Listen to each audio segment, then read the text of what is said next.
send the next homework 3 tomorrow sometime. Okay. So with that announcement, let me share the screen. Today I'm trying to write using Wacom. Okay, I will not be using the projector that I have been using all this time, but I also have the projector as a standby because I'm not very comfortable with the Wacom device. But if I don't try, I think I will never build the courage to use it. So I'll just give it a shot today. And if I find it very inconvenient, or if you guys find it very inconvenient, then I'll change back to the more familiar, um, projector-based, teaching. Let me try to share the. Okay, can you guys see this Wacom screen? Can someone? Yes, sir. Is it visible? Yes, sir. Okay, Yes, sir. okay. So I will start to write, and I request your indulgence for the first maybe few days because my handwriting is going to be horrible. But nevertheless, let us just get started. As long as it is legible, I think we should get started. So the title of today's. Oh, I did something wrong. Just a moment. I think I got off to a wrong start. Okay. So the title of today's lecture is, applying the Newton-Euler equations to study the dynamics of a swash plate and a free symmetric top. Free symmetric top. So is my handwriting legible? Can you guys follow? I know it's stretched and so on. It will take me some more time to get used to this, but is my handwriting legible? Can someone respond? Yes. Yes, yes. Okay. Thank you. So a brief recap.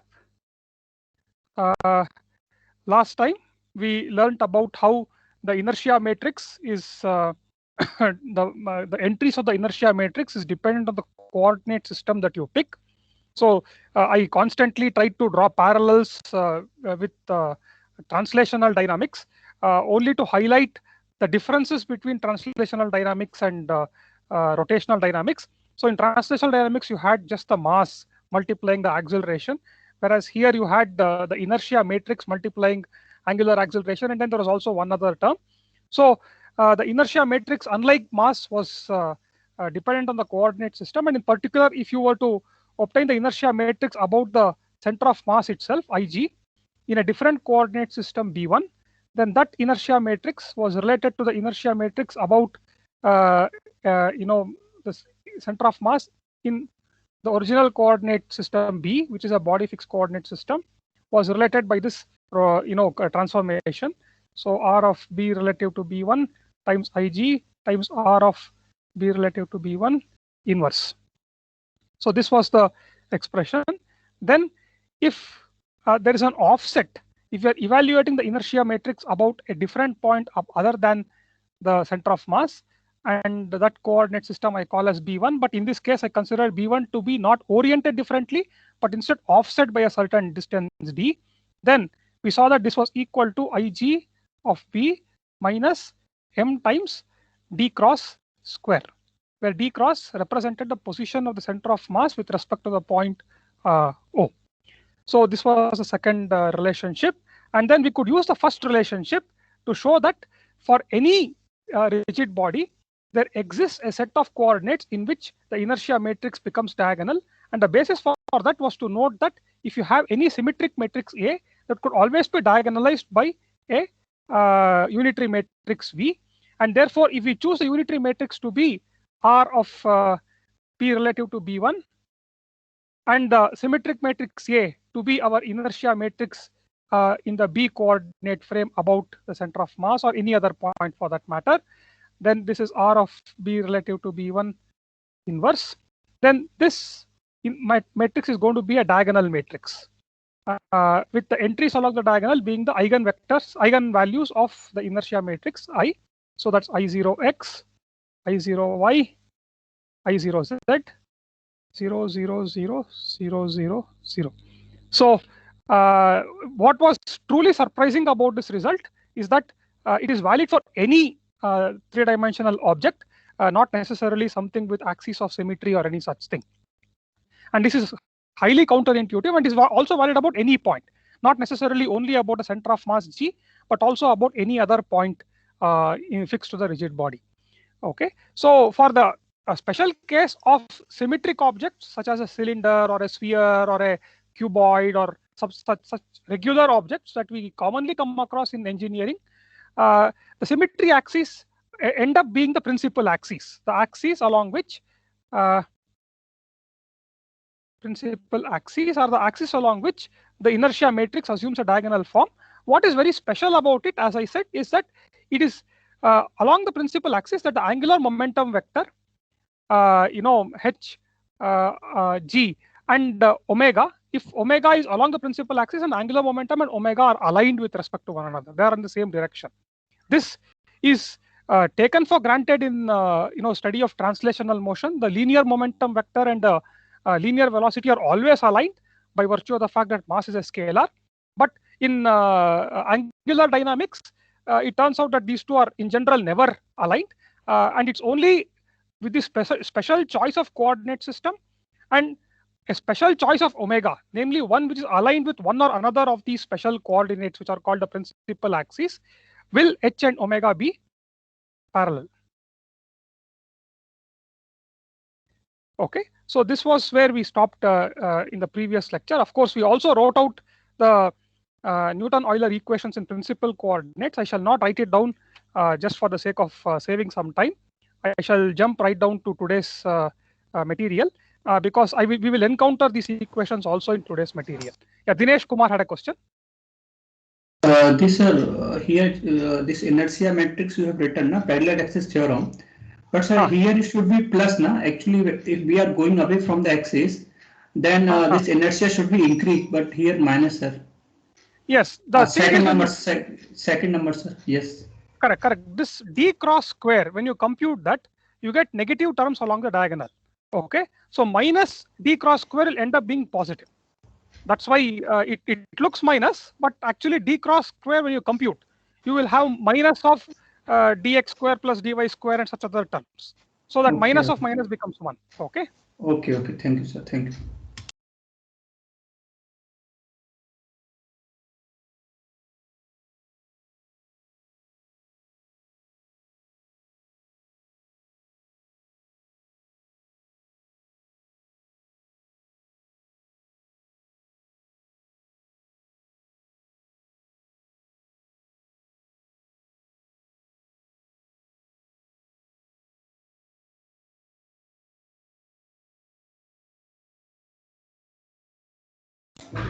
Video paused. Stuck. Yes, I am. I'm also. Actually, not audible. Power is off in ISC. That's why maybe. Hello, am I audible? Hello. Yeah. Yes, sir. Yes, sir. Now you are audible. Can you guys hear me? Yes. Now there has been a power outage here in mechanical engineering. So I'm sorry, we have to wait till the power comes back on. Till then, we cannot proceed with the lectures. Just now, there has been a power outage. Hello? Yes. So we can wait. Yeah, sure.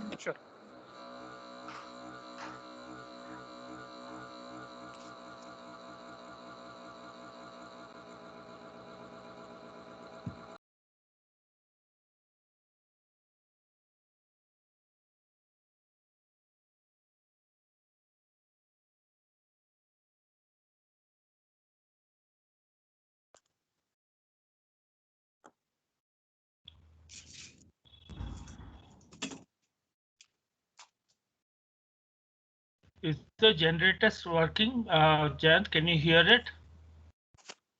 Yes, Professor Ghoshal, you were saying something? Yes. Is the generator working in mechanical? Can you hear it? I cannot. I'll just go to the office and find out if they can switch on the generator or some such thing. No, it should come on its own. But yeah, maybe it's Yeah, please, if you have some little bit of. Right now, I don't see any of the lights being on here. I'll just go and check. Yeah. Okay, thanks. Yeah.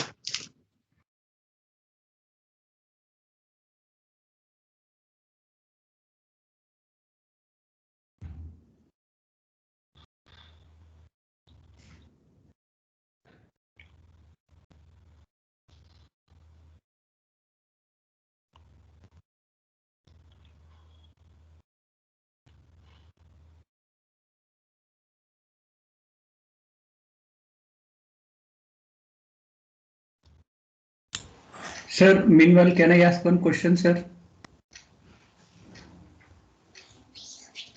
No, I'm just going to the department office, so I'll take the questions after I come back.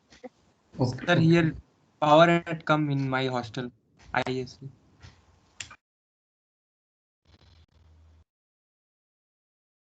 Power has returned, is it? In hostels. Okay, I'll just go back now.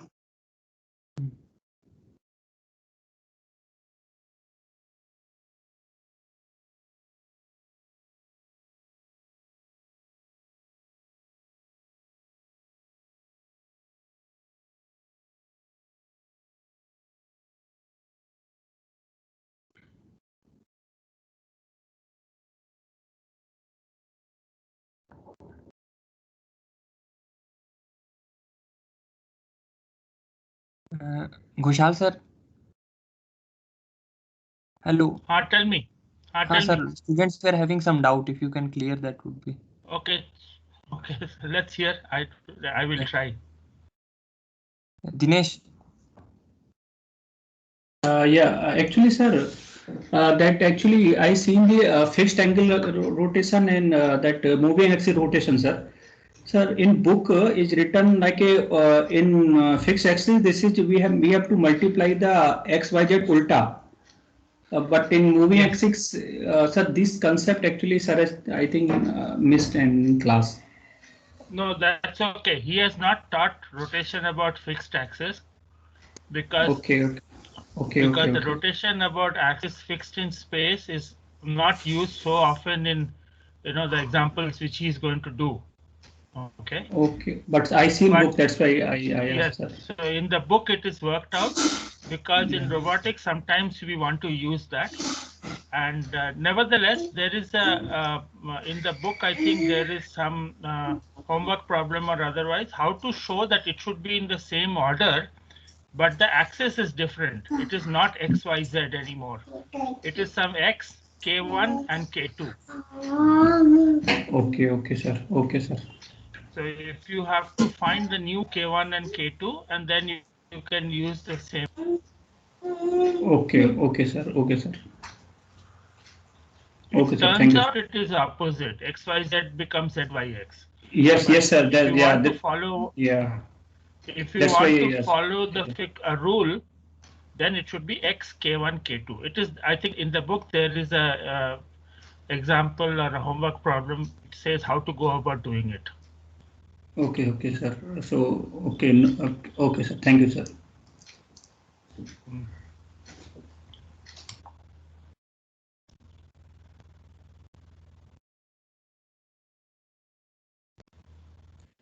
Hello, sir. Good morning. Good morning. Yes, sir. I had a doubt regarding the inertia matrix. Okay.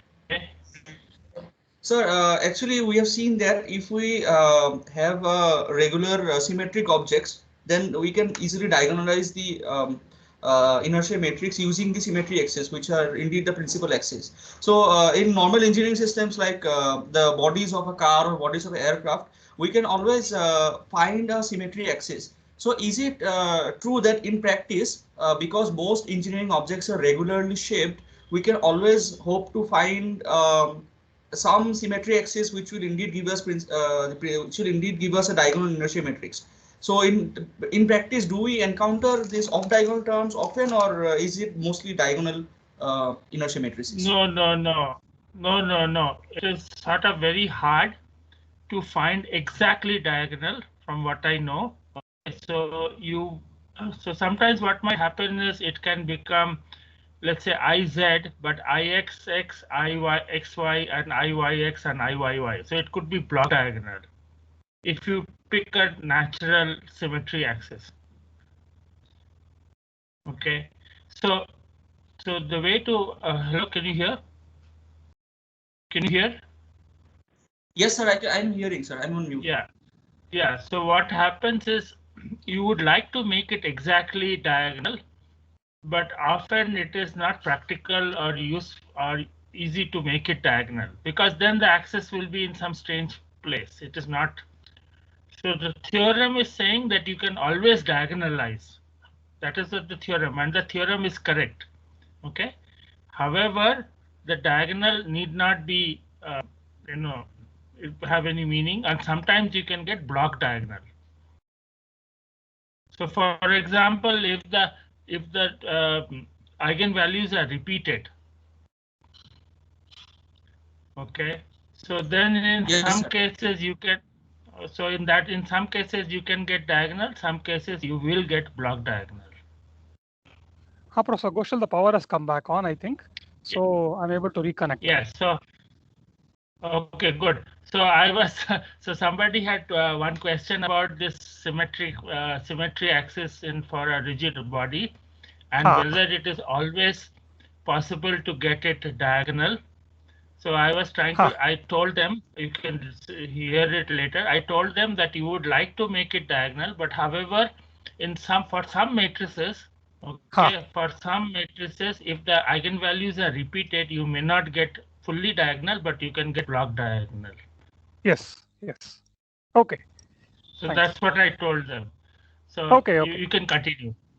Yeah, so sure. I was filling in for you. Go ahead. Thank you. Thank you very much. Yeah. So let us continue with today's content. So we will start with this problem of the swash plate. Okay. So what is a swash plate? It's a plate that is mounted at a certain angle to a rotating shaft. So let me just write down the problem here. So a swash plate. I'm sharing the screen, right? All of you are able to see? Yes. Yes, sir. So, okay. Of radius r and mass m. Maybe thickness t also I can mention, but I'll do that in the schematic. Is mounted at an angle theta to the axis of a shaft rotating at a speed omega z. Okay. Oh, there's some problem with this. Just a moment.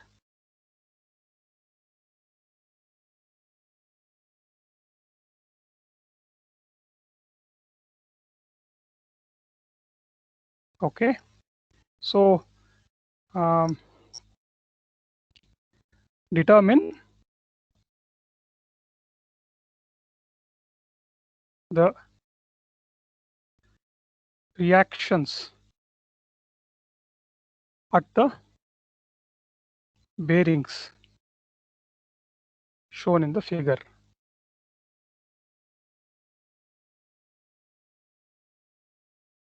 So let me just draw the figure so that the problem statement becomes clear. So I have a circular plate which is tilted at some angle theta, whose normal is tilted at an angle theta to the axis of a shaft.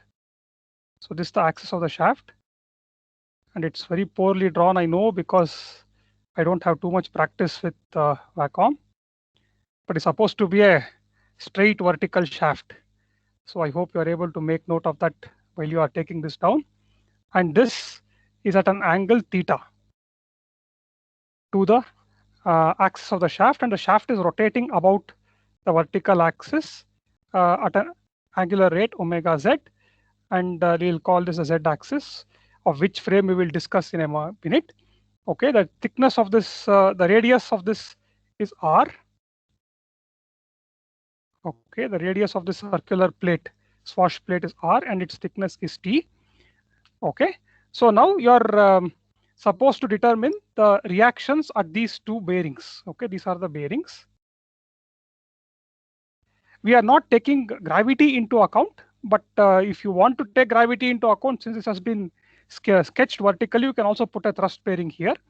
But gravity is a constant force, and I'm sure you know how to balance moments and forces and so on by drawing free body diagrams and obtaining the bearing reactions for the gravity force. So that's something that we will not discuss. We will discuss the bearing reactions on account of rotation of this swash plate. Okay, so what is this swash plate? As I said, it is a plate that is mounted eccentrically with respect to a spinning shaft, and sometimes it is deliberately mounted that way, and sometimes it's a result of misalignment. So I have opened a page here where there's a motor, a piston motor, which uses a swash plate. I hope you're able to see the schematic here. So what this does here is that there are these piston bores into which these pistons can, along which the pistons can translate. And since this swash plate is mounted at an angle, depending on the angular position of the piston, it is either compressed, or it is the piston is coming out of the cylinder of the bore. So you are able to use this therefore as a piston motor, or you can use it as a pump, and you can have multiple such pistons mounted all around in a cylindrical block, and therefore you can have multiple motors integrated into a single assembly. So that's the advantage of using a swash plate. So it allows the piston to move back and forth inside the cylindrical bores when the swash plate rotates. The second application is in helicopters. So the angle of attack of the blades of a helicopter's rotor can be changed by using what is known as a swash plate mechanism. So swash plate is central to its operation, but not the only one. So there are therefore engineering applications of a plate that is mounted eccentrically with respect to mounted at an angle with respect to a rotating shaft. So it's not just that some accidental engineering error would result in this kind of a configuration. It's also possible that there are specific applications where this kind of a geometry is desired. But the consequence of having this kind of a geometry is that there will be some normal reactions on the bearings, which need further analysis. So how do we go about doing that? So let us try to do this as systematically as possible. So the step one, this particular problem I'll do it systematically, but the next one I will probably speed up a little bit. The first step is to fix the coordinates in which we would write our Euler's equations of motion. Fix the coordinate frame. Okay, so if you look at this geometry here, I'm drawing this plate again at this angle theta. It need not be a small angle, although I have drawn it to be a small angle here. So the inertial frame could be the frame with its z-axis aligned with the rotation axis of your shaft. So that could be ZA. Okay, and when I look at it from the top view, I would see this this plate to look like a circle. I've drawn a very ugly circle, I know, I'm sorry for that. At the center of the circle, you have the XA being directed this way and the YA being directed that way. Okay, so in this figure also, therefore, XA would be in this direction and YA would be into the plane of the paper, into the plane of this screen. Okay, so that is the inertial coordinate system. And then to get to this tilted plate, we need one intermediate coordinate system, and that is the coordinate system that is whose XY axes are aligned with the XY axis of the inertial frame, but rotate along with a rigid body. So this is XB1 and this is YB1. Sorry, this should be orthogonal. Let me do a better job of drawing this. Damn. All right, I'll draw the circle again.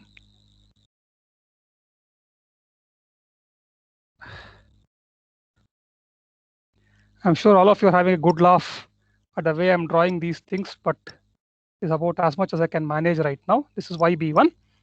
And this angle here is theta z equal to omega z t, where t is the time. So as time elapses, this angle keeps increasing with time because this motor is spinning constantly about the z axis. So this is the first intermediate frame.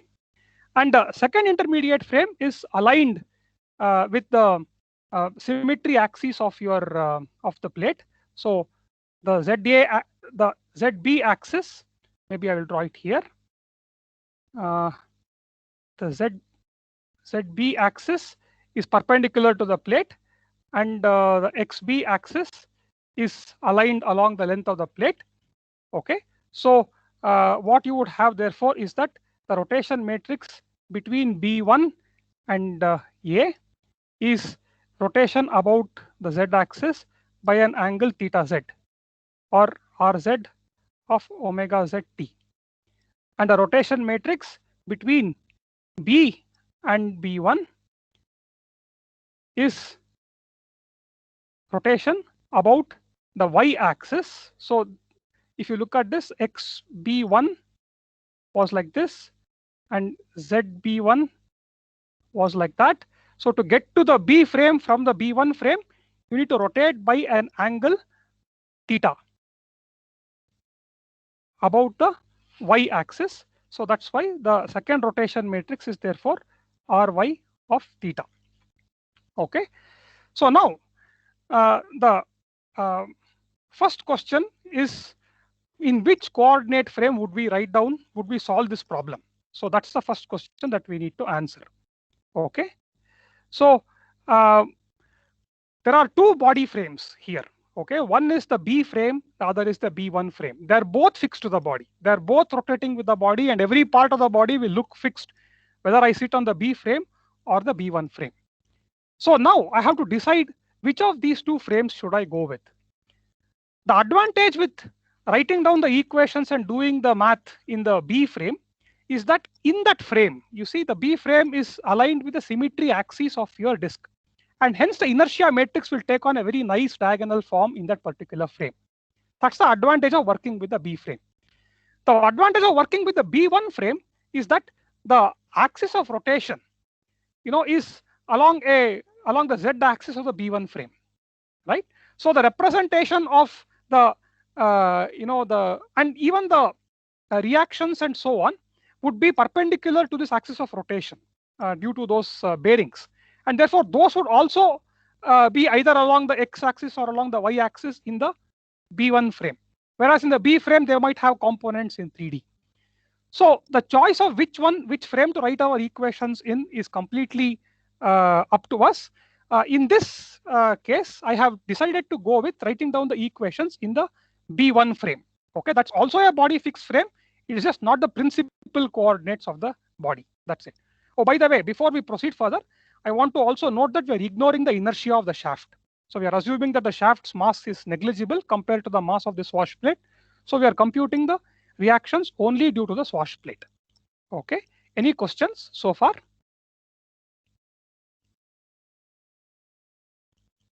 I'm not able to see your hand, so if you can simply, unmute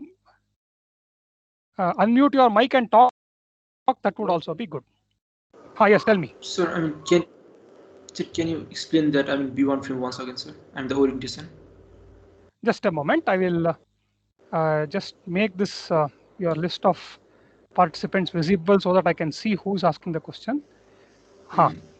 So there are what is the orientation relationship between the A frame and the B frame? Okay, we can go from the A frame to the B frame by using two Euler angles. Okay, you can invent an intermediate frame, which is the B1. You can invent an intermediate frame, which is the B1 frame, which rotates along with the rigid body, but whose Z-axis is coincident with the axis of rotation of the shaft, which is also the axis of the A frame, the inertial frame. Okay, so that is what I have. y and x axis of that B1 frame are represented in this second figure here. Okay, and they are rotated with respect to the inertial frame by an angle theta z, which is equal to omega z times t. So that keeps changing as this shaft keeps spinning about its axis. Is that clear? Yes, sir. Yeah. Okay. Then the second angle, the second Euler angle I need is this tilt theta, which the plate already has with respect to the axis of the shaft. And so if I were to pick a frame XB, ZB, YB with the ZB aligned along the normal to the shaft's axis, normal to the plate's axis, and XB along the direction that I have shown here in the right-hand side schematic, then this coordinate system is rotated with respect to the XB1, YB1 coordinate system by an angle theta about the axis YB1. Is that also clear? Yes, sir. Yeah. Okay. So therefore, then these two, relationships should be obvious from that. I've just written down the rotation matrices, given the angles about which each of these coordinate systems is rotated with respect to the other. So theta z is one Euler angle and theta is the second Euler angle. And the third Euler angle is not necessary in this particular case, but if you want, you can assume it to be an angle 0 about the ZB axis. So you can assume that we are using ZYZ Euler angle convention in representing rotations between the body fixed frame and the the inertial frame. So now whether I write the Euler equations, now there are two body fixed frames, both XB1 and YB1. That frame B1 frame is also rotating with the plate, but the plate looks like a tilted plate in that particular coordinate system, whereas in the B coordinate system, which is also rotating with the plate doesn't look tilted. It looks like a nice circular plate in the XY plane of that coordinate system. So the choice of which one to write my equations in is entirely up to me. I have chosen it could either be in the B frame or in the B1 frame, but I talked about the advantages and disadvantages. In the B frame, the inertia matrix looks diagonal, but the reaction moments, etc., have components along y and z axes. Whereas in the B1 frame, the inertia, the angular velocities along the ZB1 axis, and the reaction forces are all in the horizontal plane, in the XB1, YB1 plane. So for sake of simplicity, I go with the B1 coordinate system. Okay, I could very well go with the B also, but I'm going with the B1. I have just gone with one over the another. It's an arbitrary choice. Okay. So I shall proceed now. So we know that. Let me just draw this tilted plate, and then we have this rotating shaft here, and then I will replace this with N1 and that with N2. These are the two bearings. I have not introduced one parameter in the problem, and that is the distance between these two, and let us assume that the distance is L. The position of the first bearing with respect to the center of gravity of that shaft is not an important number, but let me assume that to be Z1, and let this be Z2. Okay, so we would write therefore that the moments represented in the B1 frame, the vector sum of all the moments in the B1 frame is equal to I in the B1 frame about the center of mass. You see, the center of mass is coincident with the center of rotation. There's no offset between them here, times omega B1 dot plus I P1,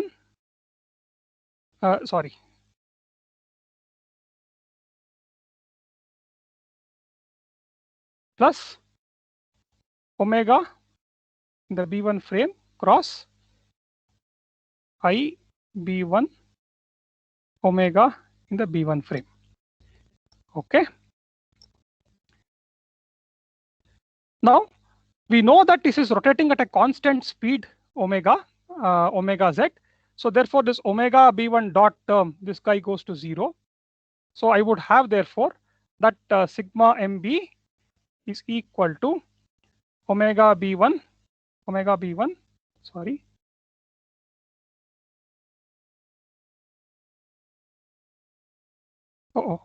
Okay. Cross I B1 omega B1. Okay. So the first step is to obtain IB1 in the so the structure of the inertia matrix in the B1 coordinate system.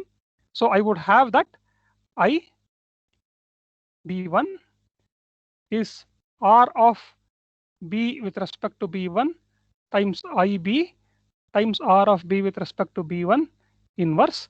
And I know that R of B with respect to B1 is an elementary rotation about the y axis by an angle theta. So if I substitute that, I will just a moment. And I know that IB is the moment of inertia of this plate, of this wash plate in its principal coordinates, and it will have a diagonal form. Okay, I'll not write down the specific expressions for IB in terms of mass and radius and so on. I'll just call that I0x, I0y, I0z, because I want to use these results later on for other geometries different from a circular plate. Okay, you note that because of circular symmetry, because of cylindrical symmetry, I0y is equal to I0x. Okay, so you have I0x, I0x, I0z as the representation of the inertia matrix in the B coordinate system. Okay, so I need to therefore obtain the inertia matrix in the B1 coordinate system. And if you do this algebra here, you will see that it has this particular form. I will write it out here. It's I0x cos square theta plus I0z sine square theta, then 0, then I0z minus I0x sine theta cos theta.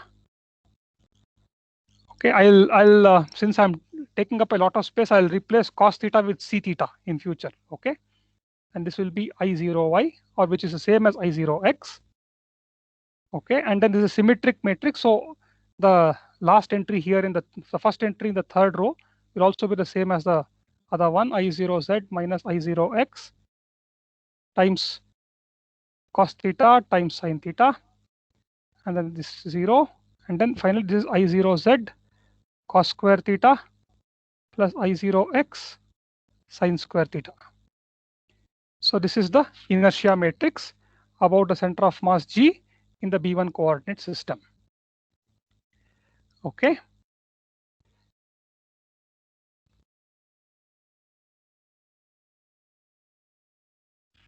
Just algebra. And what is omega in the B1 coordinate system? It's just along the z axis, right? So it's omega equal to 0, 0, omega z. So this is omega in the B1 coordinate system. So what is the angular momentum in the B1 coordinate system?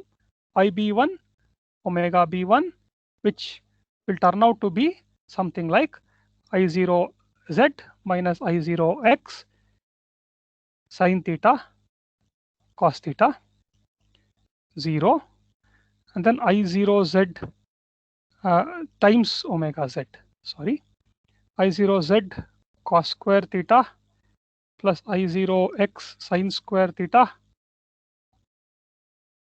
times omega z. Okay, so this is going to be the angular momentum. So what is important for us engineers to do is to not just blindly write down equations, but try to infuse some physical meaning to them from time to time. So let us therefore once in a while pause to understand the implication of some of this algebra that we undertake. For example, we have obtained this angular momentum vector, right? So it has an x component and a z component. That's the first, English translation of this equation. So what you notice here is that the omega vector is along the z axis. This is omega vector. Okay, it is omega z along the z axis in the B1 coordinate system. Sorry, not here. I should have written it there. Yeah. But the angular momentum vector does not have a component only in the along the z axis of the B1 coordinate system. So this is ZB1, but also has a component along the XB1 direction. So the angular momentum vector on account of the the orientation of this disk is tilted, and it has a z component as well as an x component. Okay, but remember that B1 is a also a body frame. So all these components are fixed. They are not changing with time in the body frame. Okay, so you have these fixed vectors, right? So this is the angular momentum vector. It is fixed in the body frame. So why do you need reaction forces? Why do you need normal reactions that will at the bearings if these vectors are fixed? The reason you need these normal reactions is because this B1 frame, although these vectors are fixed in the B1 frame, the B1 frame itself is rotating with respect to the inertial frame, the A frame, at an angular rate omega z, right? So if I were to therefore look at this from the top, so if I look at the top view of this, if I look at this from the top, then what I will see is xB1, and then this will be yB1. Okay, the angular momentum vector has a component along the z-axis which I cannot represent in this case, but there will be a component along the xB1 axis which is the same as this one. That component, which is I0z minus I0x sin theta cos theta omega z. That fellow is rotating with respect to the A frame at an angular rate omega z. Okay, so there is acceleration still, simply because the direction of this vector, which is the angular momentum vector about the x-axis, is changing with time. So at this instant it is like this, at the next instant it would have gone there. So in the inertial coordinate system, you would see that there is this particular change in the direction of the angular momentum, the x component of the angular momentum vector, although z component of the angular momentum vector remains unchanged. Okay, so therefore this change in direction is analogous to the acceleration of a point mass going around in a circle with uniform speed, right? There also you have acceleration, the centripetal acceleration, and the way you calculate centripetal acceleration is in a very similar manner. The velocity has remained the same in magnitude, but it changes in direction at a rate dependent on the angular rate at which that mass is going around the center. The same is happening here also. So what is the acceleration therefore? It is nothing but omega cross I omega. That's it. Okay. This, if you do omega cross I omega, what you get is essentially a vector that is normal to the omega vector and is representative of the acceleration of this angular momentum, the rate of change of angular momentum. Okay. So therefore, this term here, omega cross I omega, is not as mysterious as it might appear. It's just that this x component, it's all due to the fact that the angular momentum vector is not aligned with omega. Okay, there's a component along x, and this component is fixed in the B1 frame, and the B1 frame is rotating with respect to the inertial frame at a rate omega z. Therefore, this x component is also going to be rotating at a rate omega z, and any change of orientation of this x component results in acceleration, and that's given by this expression here. Okay, and that therefore has to be balanced by some moments applied by forces acting at the bearings. Okay, I'll just write it as m for the moment. So this is an intuitive understanding of where this the need for reaction forces is coming from. There is acceleration in this problem. It does not manifest itself as the rate of change of angular velocity, but instead manifests itself as the change in direction of angular momentum. Okay, good. So now if I were to compute omega cross I omega, this term here, just a moment, Rajpal Singh has a question. I'll just finish writing this. It's equal to 0 sin theta cos theta times I0z minus I0x omega z square, 0. So this is the expression for that term here. So Rajpal Singh has a question. Yes, sir. Sir, can you please repeat the explanation of the origin of acceleration again? Yes. So you notice that this this angular momentum vector, x component as well as a z component. Is that clear to you? Yes, sir. Both these are fixed in the B1 frame. Yes, sir. But the B1 frame itself is rotating with respect to the A frame at a rate omega z. That's also clear? Yes, sir. Now, when that rotation happens, you notice that the z component of the angular momentum does not change direction or magnitude. It's just going to go because it's aligned with the axis of rotation. Yes, sir. But the x component of it will rotate about the axis of rotation at a rate omega z. That's clear? Yes, sir. So if angular momentum vector is rotating, there is a change in angular momentum vector. For example, if it was here at this point in time and if it rotated to a new orientation at the next instant of time, then the change in angular momentum vector is perpendicular to this roughly. For very small angular changes, it's perpendicular to this, right? Yes, sir. So if you just compute that change and divide that by the small amount of time that had elapsed before the x component rotated to its new orientation, what you're going to get is an acceleration of the angular momentum vector. Sorry, rate of change of angular momentum. Okay, and that has to be equal to the moment, sum of moments that the bearings have to apply. Okay, sir. Okay, so I get this expression here. Now let me come down. You see that the rate of change of angular momentum is also fixed in the body frame. So this is in the B1 frame, and it's perpendicular to the plane of perpendicular to the xz plane of the B1 coordinate system. It's along the y1 coordinate system. That's what is borne out by this equation here. Now let us look at this picture. You have these two bearings and they're applying forces F1 and F2, let us say, and these are at the distance between them is L, and this is at Z1 and this is at Z2. Now F1 and F2 can have x component as well as y component, so these are actually vectors. Okay, but if you compute r cross f, which is a definition of the moment for the component along the y-axis, you get a component along the x-axis. Okay, but you see that there is no change in angular momentum about the x-axis. So the x components of f1 and the y components of x1 and x2 will both be 0. You will only have the x components. So what will so f1x, let us say, is the x component, then f1x times z1 minus f2x times z2 should be equal to, so say, sigma m.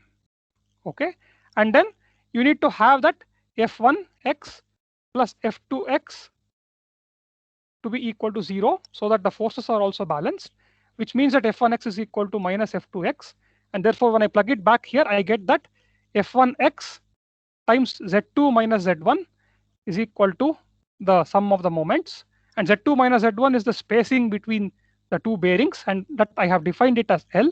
So f1x times L is equal to this expression. So this is, see, f1x is acting along the x-axis and is an offset along the z-axis. So r cross f will be along the y-axis. Okay, so this, therefore, r cross f will therefore be something like 0 f1x times L and 0, and that should be equal to the expression here, this expression. Okay, so I do that.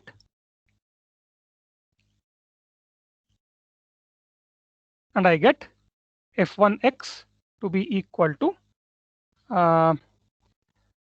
I0z minus I0x times sine theta cos theta times omega z square divided by L. And f2x, which is the other bearing reaction, is going to be the opposite of minus f2x, and other components of f1 will be 0. Okay, and this completes the problem. Okay, so you notice that if theta were 0, in other words, this wash plate was not really tilted with respect to the axis of rotation, then there will be no bearing reactions. Okay, f1x and f1y, everything will be 0. It's because that there is a non-zero theta that you have this bearing reaction. Okay, any questions about this? So the main thing to notice, as I said earlier, is that the angular momentum vector is not aligned with the angular velocity vector and therefore rotates about the axis of omega z at a rate omega z, and that rotation results in acceleration, and that acceleration, that rate of change of angular momentum is omega cross I omega, and that has to be balanced by the moments applied by the reaction forces. Okay, so this is one, we have partly used intuition and partly used blindly applied the Newton-Euler's equations to get this result. Let us try to understand this from a slightly different viewpoint also. Okay, so this explanation is due to Feynman. It's in his lectures, Feynman lectures on physics. It's a very nice explanation which you can easily appreciate because you are more familiar with this language. So let us consider an elemental mass here, dm. Okay, and a corresponding elemental mass at the same distance away from the axis of rotation on the other side of your plate. Okay, and this plate we see is rotating with respect to its axis at a rate omega z, right? So we don't require Newton-Euler's equations, etc., to tell us that this dm experiences a centrifugal force, which is given by dm omega z square times r, where r is the distance of this mass from the center of the from the axis of rotation. And this guy here also experiences a centrifugal force, which is pointed outwards this way, and that is given by again dm omega square r. Now you notice that these two forces are equal and opposite, but they're offset from one another by this particular height. Okay, so they form a couple. Now this couple, so if you take many such other elemental masses along the along the radius of your swash plate, each pair of such masses will result in a small couple because of the centrifugal forces acting at contributing to that couple in the manner that I have just shown here. And that is what requires the bearings to apply a reaction and compensate for that couple. Okay, this also at some intuitive level explains why you get omega z square in the expression for F1x. So it has to do with, in some sense, the balancing of couples generated by centrifugal forces. So this is another picture, another interpretation of why you need to have bearing reactions and why the bearing reactions go as the square of angular velocity. One way is to mechanically apply Newton-Euler's equations, determine the rate of change of angular momentum, and then equate that to the moments. That's one way to do it.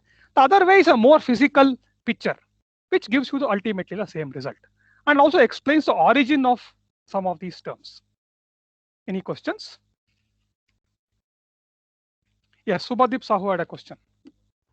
Yes, sir. Good morning, sir. In the first case, what is shown that the rate of change of angular momentum is directed towards the y-axis, right? YB1 axis. Correct. So here at the end you have shown that the couple is forming. That is okay. That is along also the y-axis. Along the YB1 axis only. Yes, sir. Yes, sir. Oh, okay. I was confused. Okay. There's no inconsistency here. Okay. So we shall proceed to the next problem. Please bear with me while I figure out how to go to the next page. Okay. All right. So problem number 2.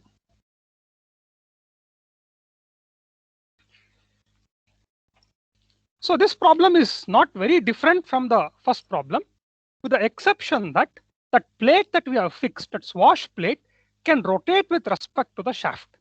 Okay, so we have a disk, again tilted at an angle theta with respect to the axis of rotation of the shaft. But this time, this disk can rotate with respect to the shaft. So the shaft looks something like this. And the disk has an angular velocity omega s with respect to the shaft, and the shaft itself has an angular velocity omega z about its axis as in the previous problem. So this is ZA and ZB1. Okay, this is omega Z. And you have these bearings here. Same bearings. I've just removed that fixed welded swash plate and in its place put another plate which maybe is fitted to a motor or something which can spin this plate with relative to the shaft, and it is being spun at a constant rate omega S. Okay, the question remains the same. Determine the bearing reactions.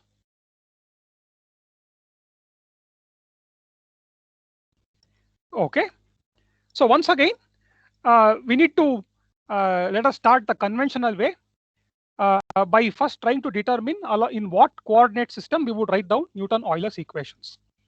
So this time you see that the body coordinate system is not going to be just the one that we talked about in the previous example.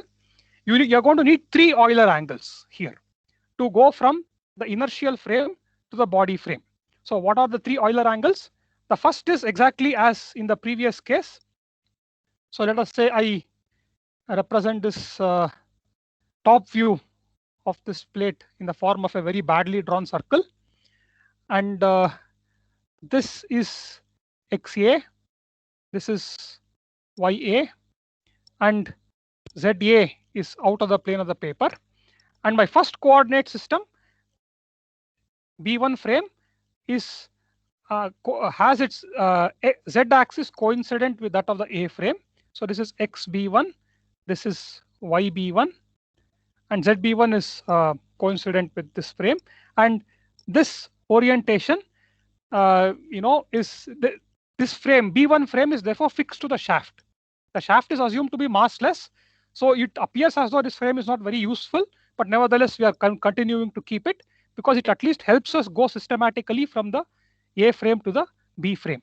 So this angle is theta Z1 equal to omega Z T.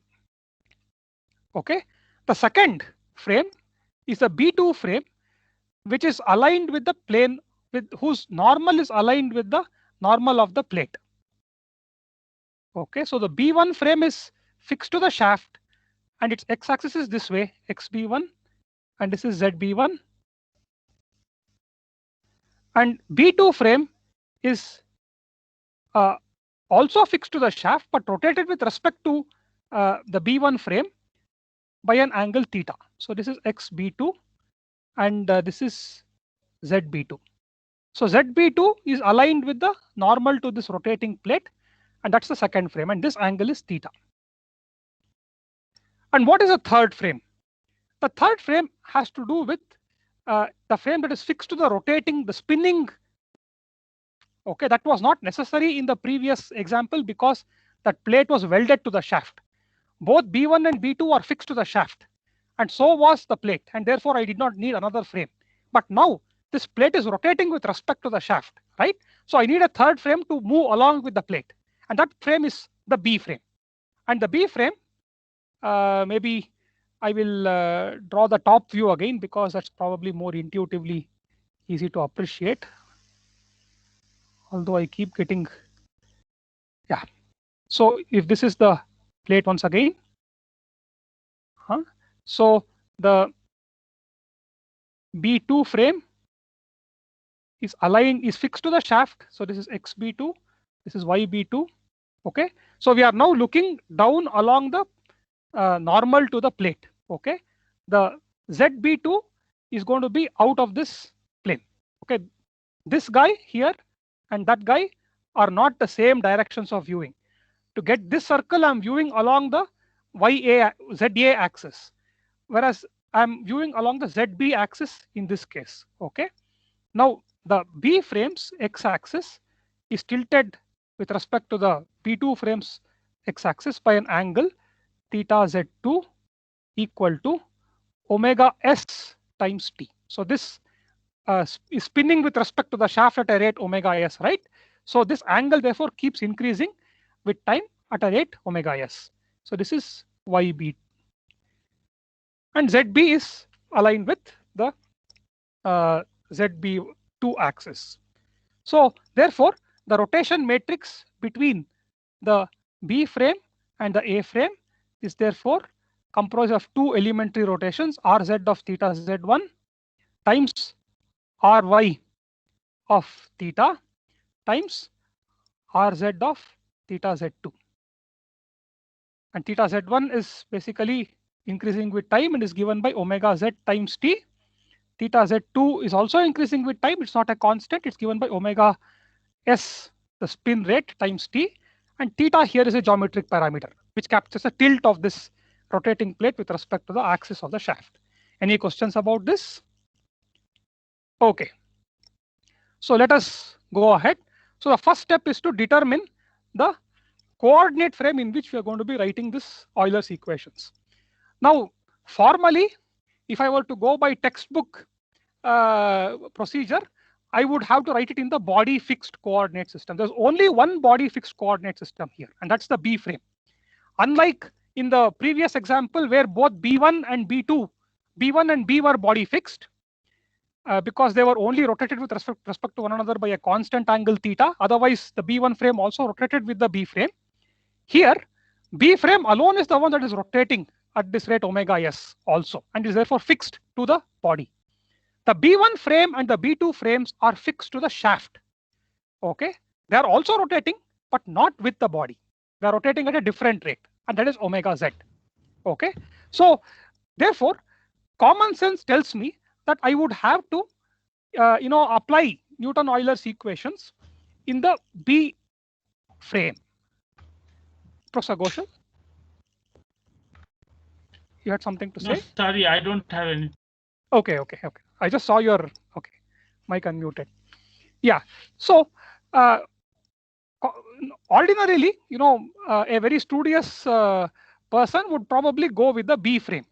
Okay, but let me be a little bit more street smart here. Okay, let me not go by the conventional way of solving this problem for one simple reason. If I were to sit on the B frame, okay, let me see if I can go up. See, the B frame is spinning with the with this plate, but since it is spinning with the plate, what is omega s in the B frame? Omega s is this vector, right? Sorry, omega z. Omega z is this vector which is aligned along the ZB1 and ZA axes.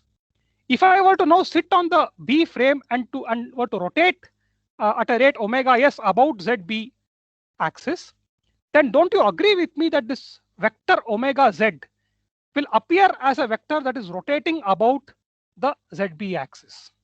It will keep changing with time, right? Is that clear? I assume that since there are no questions, that is clear.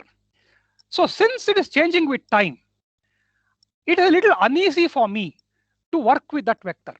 I can still write down, I can still do it, and in fact, we will do it if time permits. If there was no power outage, we would do it today itself. But for now, the very reason we went to the B frame, if you remember, we wrote down the equations for the Euler's equations in the B frame was because the inertia matrix in the B frame was fixed. It was not changing with time. That was the motivation for us to write down the equations in the B frame. Okay. Now here I have a vector which is changing with time, and therefore the angular momentum would also be changing with time in the B frame. So this is a very uneasy state of affairs for me. Therefore, rather than follow the textbook procedure, I shall play street smart, and not write the equations in the B frame for this particular reason, because the omega z vector changes with time. It rotates about the B1 ZB axis at a rate omega s.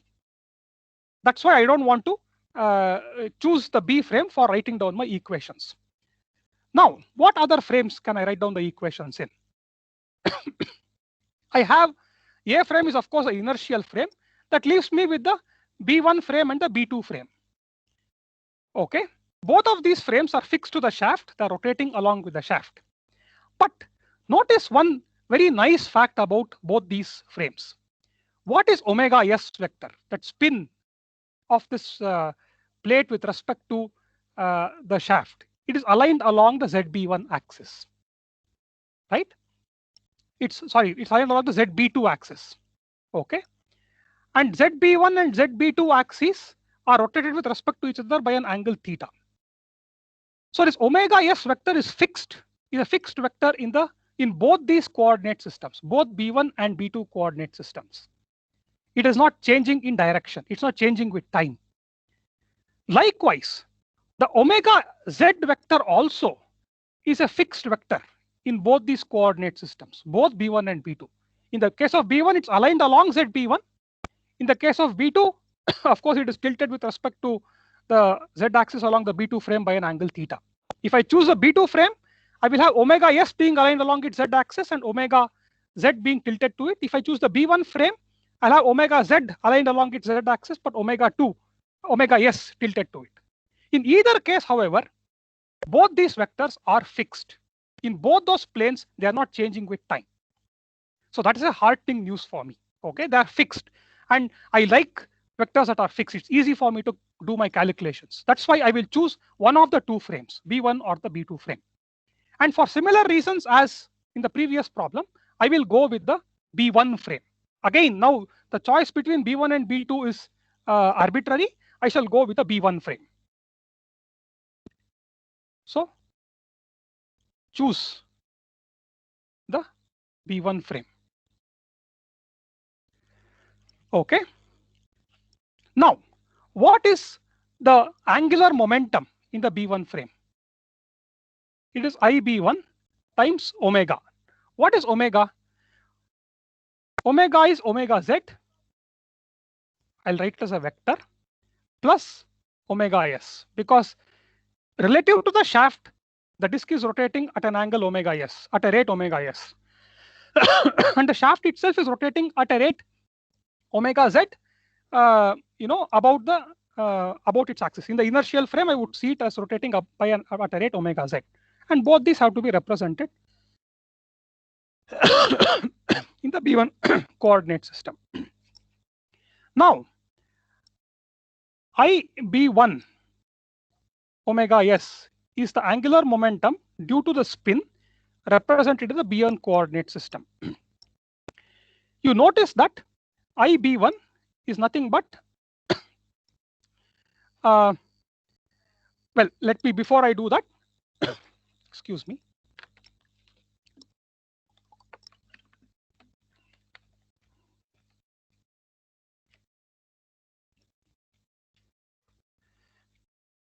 Yeah. So I omega s is the angular momentum. It is represented in the B1 frame. We'll talk about that later. But let us focus on this angular momentum, I omega s. What is the direction of this I omega s? If we go to that figure, you notice that the ZB2 direction is a principal axis of this plate, and omega s is also aligned along the ZB2 axis, which is also the ZB axis. Therefore, we are in this fortunate circumstance where the angular velocity is pointed along one of the principal axes of the rotating rigid body. And therefore, the angular momentum would be also pointed in the same direction. This was a special property of principal coordinates that we talked about in the previous lecture. Therefore, if omega s has this direction, the angular momentum I omega s also is pointed in the same direction, and therefore, fortunately, is also fixed in the B1 coordinate system. Because omega s is fixed and I omega s is in the same direction as omega s, the angular momentum I omega s in the B1 coordinate system is also a fixed vector. Do you guys agree with me? Okay, so I take it from your silence that this is clear. Let us come to the other term here, I omega z. So the moment of inertia of the plate times omega z. Now, this term here, however, is not necessarily always fixed in the B1 coordinate system. But in this particular case, by virtue of the geometry of this plate, which is spinning, this ends up being fixed. What is I omega z? It is, let me draw here. Okay, so I have, let us say, I have a plate which is rotating at, which is oriented, rotating about the z-axis by at omega z. I omega z is the moment of inertia of this plate in the B1 coordinate system times omega z in the B1 coordinate system. The moment of inertia of the plate in the B1 coordinate system is related to the moment of inertia of the plate in the B coordinate system by means of some rotation matrices. Okay, so in general, therefore, if this was not a circular object, what I would end up noticing is that, so this is our B1 B with respect to B1, R of B with respect to B1 inverse and so on. Okay, in general, this is going to be changing with time on account of the fact that its rotation matrices itself have time varying terms. So theta z2 is changing with time. So this rotation matrices therefore are themselves changing with time, and IB1, however, therefore will also end up changing with time. However, we are dealing with a cylindrically symmetric rigid body, and therefore I0x is equal to I0y. And for this particular body, it turns out that this will not change with time. So IB1 will have the exact same form as the moment of inertia of a plate that was rigidly welded to the shaft. And that expression we obtained in the previous example, right? I0x times sine square theta plus whatever. That happens to be the case in this particular problem because we are dealing with a cylindrically symmetric object, a plate, a circular plate. Okay, any questions about this? I have not done the math here, but it is intuitively also clear that this will not change. But on the other hand, let us consider, for example, instead of this being a circular plate, let us say this was a triangular plate. And this triangular plate was mounted at an angle with respect to the shaft. And the B1 coordinate system is, of course, aligned with the shaft, right? Now, if this triangle were to be rotating with respect to the shaft, at one instant of time, this triangle has this configuration. At another instant of time, the triangle has a different configuration. At a third instant of time, the triangle has an even other configuration. So the mass distribution of this rotating triangular plate seen from the B1 coordinate system keeps changing with time if this plate was triangular in shape, when this plate is spinning with respect to the B1 coordinate system. But if I take instead a circular plate, okay, sorry, I have not drawn it very well. Maybe I'll do it somewhere else below. So if I take a circular plate and I sit on the B1 coordinate system, I cannot tell that the mass distribution is changing. Because of cylindrical symmetry, mass distribution does not change. And therefore, IB1 remains the same as that of a rigid body that was fixed to this shaft at an angle theta. And that expression we obtained earlier. Okay, so the moment of inertia, therefore, so angular momentum, therefore, will have one component, which was what we had earlier, which was that I0z minus I0x sine theta cos theta omega z 0. It has an x component and a z component. I0z cos square theta plus I0x sine square theta times omega z. So this is the standard expression for angular momentum of a rigid plate that is rotating with respect to the shaft. And it turns out, by virtue of cylindrical symmetry, that this will also be the expression for this particular term here for a spinning shaft. Okay, so let us now write down this vector. Let us just sketch this vector. Okay, this is the omega z direction, the z axis. This vector is at some angle, okay, which is determined by the x and y component. This is the IB1 omega z. Something familiar to us, no difference from the previous problem. But added on top of this is another vector which is fixed again in the B1 coordinate system, which is equal to that I omega s, where I here, is this is the angular momentum, right? This angular momentum is aligned along the ZB axis. So this angle, therefore, will be the angle theta. Okay, so in addition to this angular momentum, I have another angular momentum due to the spin of this plate, and that has an x component I omega s sine theta, sorry, cos theta, sorry, sine theta, and a y component 0 and a z component I omega s cos theta. So I will have, in addition to this vector, which is the angular momentum vector of a rigid plate spinning about the axis, the z axis, I will have an additional vector, angular momentum vector, which is inclined at an angle theta to the z axis, and its value will be I times omega s. Any questions about this? Where I is the, maybe I'll write this I0z omega s. I think that's the right way to do it. Sorry. I0z omega s. That's the angular momentum associated with the spin of this plate about its symmetry axis. So this is a total angular momentum that I have. Now, the rest of the problem reduces to whatever we had in the previous example. I have these two vectors. So the total angular momentum is the vector sum of these two vectors. And that vector will again be tilted with respect to the z axis. So that it will have an x component. And that x component will change with respect to time for exactly the same reasons as it happened in the previous problem. So let me just come down.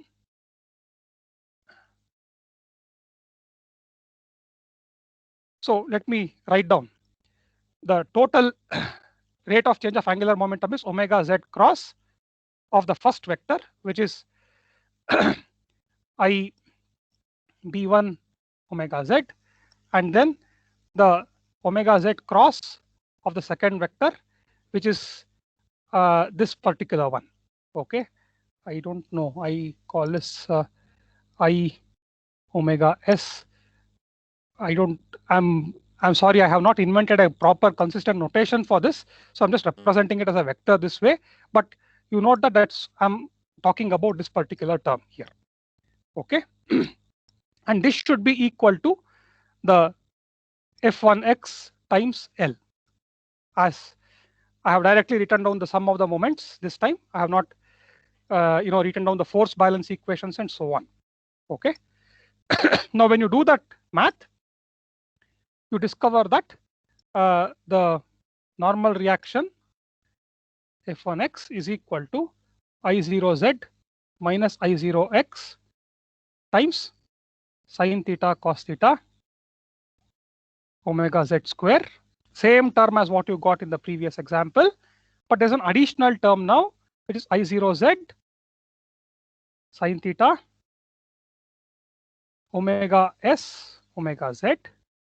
That extra term comes because this wheel has an angular momentum, on account of its spin, divided by the distance between the bearings, the length L.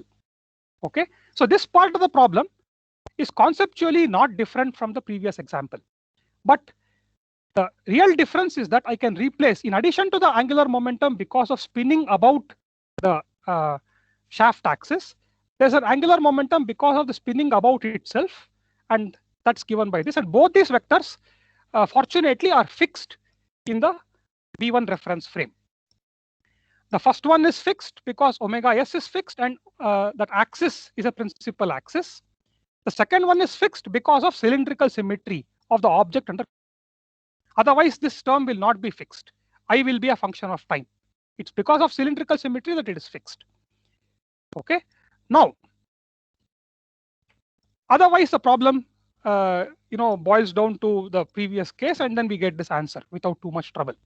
But our real goal with this problem was not to stop at this point. What I want to ask next is, under what conditions? So you notice that the normal reaction F1 is a function of both the spin speed omega s and the speed omega z, right? So under what conditions will F go to 0? The normal reaction, under what conditions will it be equal to 0? In other words, for a given spin speed, what should my omega z be for the normal reaction to be 0? Okay, that's the question I'm asking. And again, let us physically understand what we are trying to say here. Okay, so let us draw that physical picture again. I drew the z-axis and I drew this particular momentum, this angular momentum vector, and this is the other angular momentum vector. Okay, this has a certain x component, and that's the one that is changing with time. And that change is what is responsible for the normal force. And this one here has a certain other x component. Of course, the length of this vector, this angular momentum vector due to spin, which is at inclined at an angle theta to the z-axis, is dependent on the spin speed, right? So I0z omega s, that is the length. It's dependent on the spin speed and also the spin direction. So if the spin direction was negative, then the vector would probably be pointing in this direction, right? Now, this guy here, the angular momentum associated with the rotation about the shaft axis, has this particular x component. Now, if, sorry, there is some, I think I made, just give me some time to fix this problem.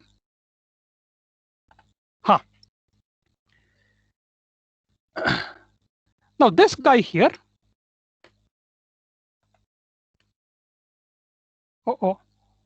something happened to the pen.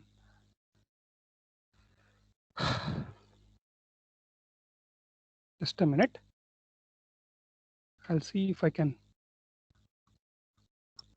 Okay, so this pen doesn't seem to be working. So this PACOM has not been tested for a 1 hour lecture. So I didn't know that it will go kaput just as we approach 1 hour. I don't know exactly why it is. Well, let me try again. Now it's come back up. Sorry. Yeah. Now let us say this x component, the x component of I0z omega s, when omega s is spinning in the other direction, is exactly equal and opposite to that x component. Then the sum of these x components goes to 0. And when the sum of x components goes to 0, there is nothing. The angular momentum, total angular momentum vector is not changing with respect to time. It becomes a constant, right? So that is the situation that we are looking for. At what spin speed or what omega z for a given spin speed does the x component of the angular momentum vector go to 0, and consequently will the reaction force go to 0? So that is evident from this first from this equation. I just need to set this equation to 0. I could have done it mechanically earlier, but I wanted to build a physical picture for you before I simply equate that term to 0. I0z minus I0x omega z square sine theta cos theta should be equal to minus I0z sine theta omega x omega s omega z.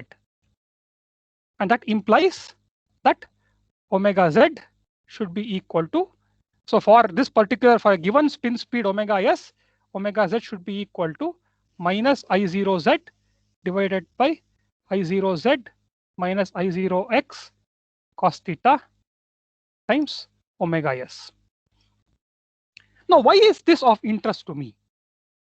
Because if, let us say, we are operating under this, we are spinning the shaft at this particular speed. Okay, here is a shaft. It's a massless shaft. It is spinning at this particular speed omega s. And I discover that at this, omega z. And I discover that at this particular speed omega z, which is related to omega s by this equation, these normal reactions F1 and F2 both go to 0. Now, when both of them go to 0, what are the bearings doing there? What function are they playing? They are not playing any function. Okay, I can remove the bearings. So I can just put this as a plate with a shaft that is spinning on its own without the need for any bearing reactions when I spin it at this particular rate omega z. Now, what is a shaft even doing here? The shaft is a massless shaft. It was a sidekick in our story. It was never the hero of our story. So I can simply get rid of the shaft also. Okay, it has no inertia, therefore this doesn't contribute to it doesn't accelerate, nothing. So what I'm left with, therefore, is just this plate. which is spinning about this axis at a rate omega z, and about the axis normal to it relative to this spin axis at a rate omega s. Now this kind of an object which is spinning freely, without being connected to anything, is called as a free symmetric top. Okay. Now this top, I have taken here a plate, but if you notice, I did not substitute values for I0z and I0x anywhere for that of a plate. It is because I knew that I will not keep it a plate for all future time. This, all I require in this case is that this be a cylindrically symmetric object. This could be a bullet, for instance. This could be a cannon. This could be a satellite. This could be a frisbee. It could be any one of these three-dimensional objects with cylindrical symmetry. And when they are freely moving about, then this will have to be the relationship between omega z and omega s. Okay, so there are any number of objects which are cylindrically symmetric. I gave already several such examples. Okay, which when they're moving about without the influence of external moments, have to have this particular relationship between omega s and omega z. Okay, let us take one of those things because that's the interesting thing. Let us take a frisbee. Okay, the flying disc which you are used to playing with. Okay, so what is? Excuse me, sir. Yes. So I have a class, sir. Can I go, sir? Yeah, you can go. You can go. I'll just finish in 5 minutes. So what is the angular velocity about its surface normal? It is spinning with respect to the shaft at a rate omega s. The shaft itself is spinning at a rate omega z. I'm sorry, I've written it very badly, but anyway. And the angle between these two is, of course, theta. So what is the angular velocity about its spin axis? It's going to be, when viewed from the inertial coordinate system, it is going to be omega s plus omega z cos theta. Okay. And this omega z itself, because it is rotating about the z axis at this particular rate, you notice that this plate will look like it is wobbling. If I were to stand in the inertial A frame and to look at this plate, it look as though it is wobbling as a consequence of the fact that this plate has this angular velocity omega z. So this omega s plus omega z cos theta, I will call that as omega naught. Okay, which is the spin rate, or omega s naught probably, with a spin rate as seen from the inertial coordinate system. And omega z is the wobble frequency. And this is the spin frequency in the inertial coordinate system. So if I were to substitute for omega z in terms of omega s, I will get omega s naught is equal to omega s minus I0z cos theta omega s divided by I0x, I0z minus I0x cos theta. So cos theta gets cancelled from the numerator and denominator, and I will get omega s naught to be equal to I0x omega s divided by I0z minus I0x. Cos theta goes away. Okay. So what is therefore the ratio of the spin speed to the wobble speed? That is equal to I0x omega s divided by I0z minus I0x divided by I0z by I0z minus I0x cos theta. And if I simplify it, I'll just get this to be I0x by I0z cos theta. Okay. Now, this was one of the selling points that I had used in my first lecture, if you remember. For a plate, I0x is 1/4 mr square. And I0z is half mr square. So the ratio of the spin speed to the wobble speed is given by 1/2 cos theta. So if theta is small, when you are flinging a frisbee, You're not flinging it at very large angles. So you're flinging it at a angle which is very small compared to relative to the horizontal. So cos theta therefore is going to be very nearly equal to 1. Okay. As a consequence, therefore, you see that the ratio of the spin speed to the wobble speed for a frisbee is independent of the way you launch it. It always has to be 1/2 roughly. Okay. So even for theta equal to 5 degrees, cos theta is a very small number because cos theta goes as 1 minus theta square by 2. So it increases very slowly as function of theta, and therefore for fairly large angles of the frisbee with respect to horizontal also, you will have the spin speed and the wobble speed ratio being very nearly 1/2. Okay. So this is one example of the interesting physics that there is in rigid body rotation. I had a few more things to discuss, but unfortunately, because of power cut, I am not able to do that. In fact, I wanted to derive the same relationships in the body coordinate system by using Newton-Euler's equations, by solving formally those differential equations rather than through the physical arguments that I have made here. But we will do that. We'll take that up in the next class. Thank you. Any questions? I'll be happy to answer questions if there are any.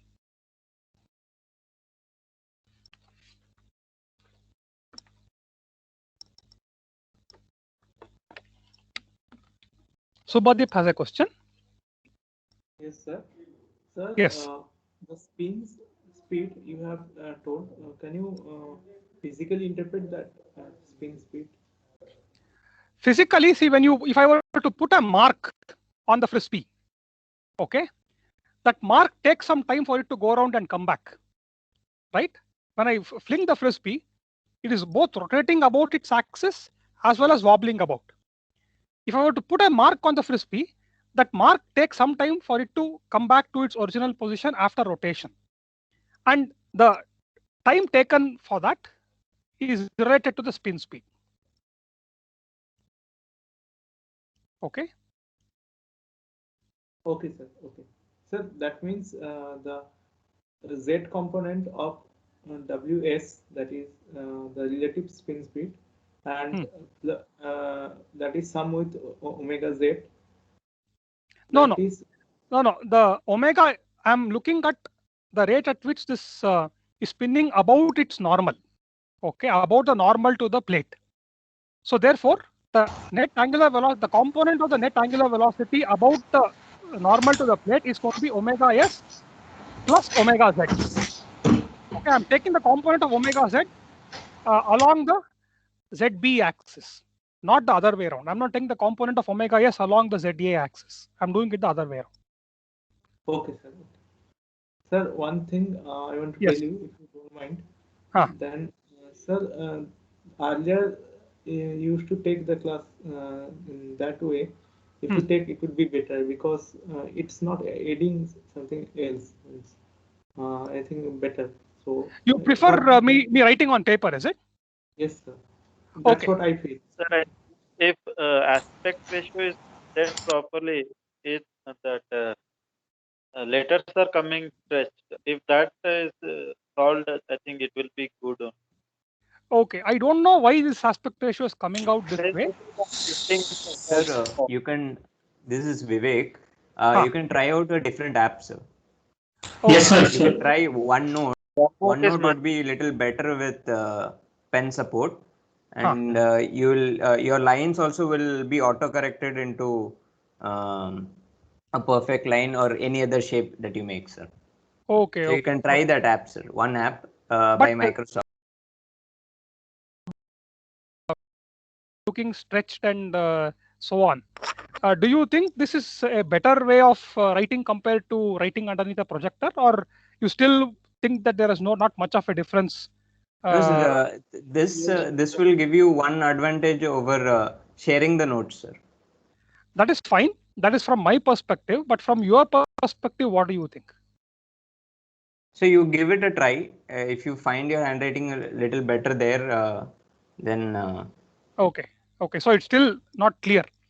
It's not. Also use different pens for indicating different coordinates. That will be very much easy to see. Right. Okay. I think thanks a lot for the feedback. I'll keep that in mind. Maybe next class I will revert back to pen and paper. If this turned out. Yes, Professor Ghoshal. So I think now pen tip you can increase the thickness. Okay. I can do that here and actually. Also, yes, and also the color. Okay. So if you try with a slightly thicker pen and a different color, yeah, it'll be more work for you because you can write something in one color, something in another color to bring out the contrast. Right. No, I think today also I was trying to write with multiple colors, but this power cut sort of threw off my. I sort of lost. Some of my plans couldn't be executed because I forgot them. But I think I will. Yeah, maybe I will try this one more time, and this time with a thicker font. Yeah, I think. Yeah, try with a thicker pen and different color. This one, I don't know, black sometimes doesn't look very clean. So you can try some red or at least the figures or something. You can try once more and you can go back to paper if you want to. Okay. Maybe I'll give it one more shot, and if it doesn't work out, then I'll go back to paper. Okay then. Thanks a lot. Hello, sir. Yes. Sir, I have a suggestion that in writing on this app, it's not giving any aid without except the colors. It is still lacking. Somewhere it's lacking with the voice and the writing. So, so what I feel that what you were used to do that in the writing on the paper, that is good enough. That is, you prefer that itself, is it? Okay. Yes, sir. Yes. Okay. Yeah, so Jayan sir, I was using OneNote during my compre. So they are like you can extend the screen and like in one screen only you can like you were shifting up and down to see previous figures and all that. So maybe OneNote is better. Even those lines will be more horizontal or vertical in those cases. It is giving some features. Okay, maybe I will try a thicker pen with OneNote and a different color and so on and try for some time next class. And if that works out, great. If not, I will go back to pen and paper. Yes, sir. Okay, then. If there are no further questions, then I will sign out. Thank you. Thank you. Thanks, Jayant. Yeah, thanks, Professor Ghoshal.